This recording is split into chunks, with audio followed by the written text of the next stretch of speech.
কাৰখানা কাৰবাৰ দুৰ্ক্ৰিয়া এনেকুৱা নহয় স্পষ্টবাদী মানে হ'ল আমি যিকোনো কথা বিনয় নম্ৰতাৰে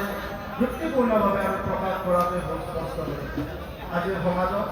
স্পষ্টবাদী মানুহৰ যথেষ্ট প্ৰয়োজন হৈছে কাৰণ আজি সমাজখনত বিশৃংখলতাক যদি আমি দূৰ কৰিব লগা হয় তেতিয়াহ'লে আমি মানুহ সকলোৱে সচেতন নাগৰিক হৈ স্পষ্টবাদী ৰূপত ওলাই আহিব লাগিব আমি জানো যে আমি এই বহাগ বিহুতে নতুন কাপোৰ লৈ আনন্দ উপভোগ কৰোঁ কিন্তু আমাৰ মাজতে কিছুমান আৰ্থিক অনাটনত ভুগি থকা মানুহে বহাগ বিহুৰ আনন্দ ল'ব নোৱাৰে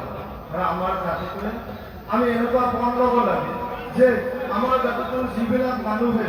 আৰ্থিক অনাটনত ভুগি আমাৰ বিহু উদযাপন কৰিব পৰা নাই নতুন কাপোৰ পিন্ধিব পৰা নাই আমি তেওঁলোকক আমাৰ খাদ্য অনুসৰি হ'লেও সহায়ৰ হাত আগবঢ়াই আমি যে একেডাল এনাদৰেৰে বান্ধি আছোঁ আমি সেইটো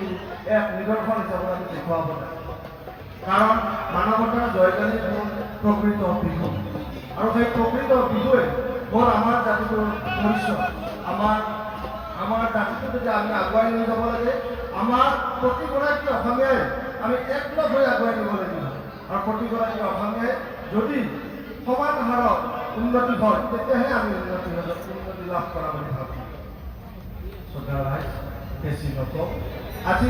মোক এই সাংস্কৃতিক সন্ধিয়া মঞ্চত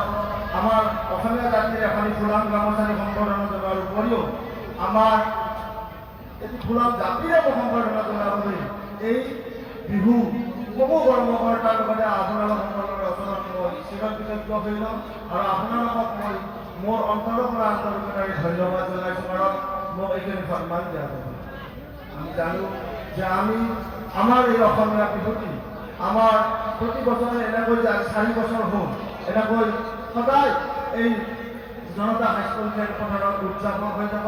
আৰু ঈশ্বৰে আমাৰ জীৱনত সকলোৰে জীৱনত সুখ শান্তি সমৃদ্ধি কঢ়িয়াই আনক মই তাৰেই কামনা কৰিছোঁ আৰু আমাৰ এই বিহুৰ সফল পৰিসমাপ্তি হ'ব বুলি মই কামনা কৰিয়েই মই আজি এই সাংস্কৃতিক সন্ধিয়া উদ্বোধন হোৱা বুলি ঘোষণা কৰিলোঁ ধন্যবাদ।